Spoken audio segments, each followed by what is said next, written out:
हिंदुस्तान एक आजाद मुल्क हो, एक सॉवरेन रिपब्लिक हो। रिपब्लिक का लफ्ज, आजादी का जिक्र हमने बहुत किया, रिपब्लिक के लफ्ज का जिक्र हमने अब तक ज्यादा नहीं किया था, हालांकि हुआ है। लेकिन आप खुद समझ सकते हैं कि आजाद हिंदुस्तान में और हो क्या सकता है सिवाय रिपब्लिक के, कोई जरिया नहीं। हर एक को ये समझना है कि जिम्मेदारी का क्या अर्थ और क्या मानी है और हमें क्या करना है। हमारा आज लोकतंत्री समाज है और हमारे सब नागरिक अपने आप अनुशासन के साथ जो कुछ करेंगे उसी से इस समाज को ताकत मिलेगी।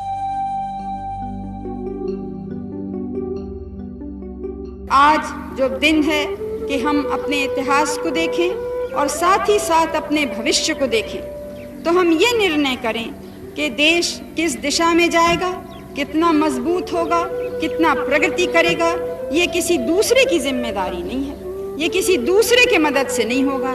ये हमें अपने हाथ और पैर से, अपने दिल की मजबूती से, अपने दिमाग की तेजी से हम सबको, आपको और हमको मिलके करना है। और ये भावना अगर होगी तो इस भारत को कभी कोई पीछे नहीं हटा सकता।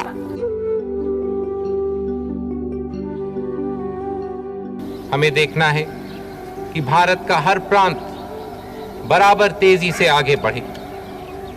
हम देखेंगे कि हरिजन, आदिवासी, भारत की महिलाएं, भारत के युवक, भारत के अल्पसंख्यक, भारत के सब नागरिक पूरा मौका पा सकें अपनी शक्ति देश को आगे बढ़ाने में लगाने में, अपना काम पूरा करने में। In his final inaugural address, Thomas Jefferson spoke of freedom of religion, freedom of press, freedom of person under the protection of habeas corpus, and trial by juries impartially selected. When India gained independence, we accepted these fundamental freedoms and looked to the Declaration of Independence and the Bill of Rights while formulating the constitution of the world's largest democracy.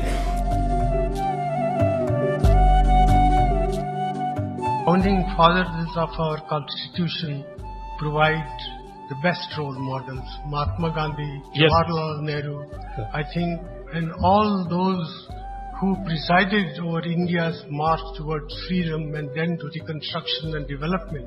I think they are very important role models for all of us. जिस शानदार संविधान का हम सब सम्मान करते हैं, जिसकी रक्षा की हम शपथ लेकर संसद में प्रवेश करते हैं, उस पर ऐसे बेहतरीन दिमागों और महान आत्माओं की छाप है जैसा कि संसार में कभी कभी ही जन्म लेती है। हमारे संविधान का इतिहास लंबा और अनिवार्य रूप से स्वाधीनता संग्राम से जुड़ा हुआ है और इसीलिए कांग्रेस पार्टी के इतिहास से भी यह आंतरिक रूप से जुड़ा हुआ है।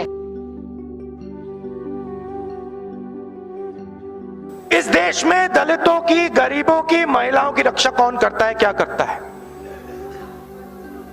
सीधी सी बात है, ये जो संविधान है ये इन सब की रक्षा करता है। और इसको यहां संविधान को कांग्रेस पार्टी ने और अंबेडकर जी ने लिखा और हिंदुस्तान को दिया। जो भी हमारे देश में इंस्टीट्यूशंस हैं, चाहे वो इलेक्शन कमीशन हो, लोकसभा हो, राज्यसभा हो, विधानसभा हो, आईआईटी हो, आईआईएम हो, जो भी हमारे इंस्टीट्यूशंस हैं, सब इंस्टीट्यूशंस को हमारे कॉन्स्टिट्यूशन ने हमें दिया है। कॉन्स्टिट्यूशन के बिना इस देश में ना आईआईटी बनती, ना आईआईएम बनता, ना राज्यसभा, ना लोकसभा, कुछ नहीं होता। अगर इस देश में इंस्टीट्यूशंस पैदा हुए हैं, अगर सुप्रीम कोर्ट है, हाई कोर्ट्स हैं, तो नींव कॉन्स्टिट्यूशन है।